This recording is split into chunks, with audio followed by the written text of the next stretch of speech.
Вот это да, вот это находочка в лесу интересная. Смотрите, а это свисток. Офицерский или полицейский царских времен. Я уже один раз такой находил, ну, подобный. Тоже был целенький, свистеть должен офигенно. Нашел.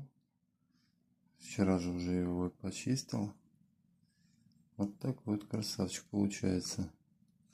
И здесь клеймо, скорее всего, не мастера, человека, которому он принадлежал. Инициалы РЛ. Видимо, какой-то Роман Леонидович.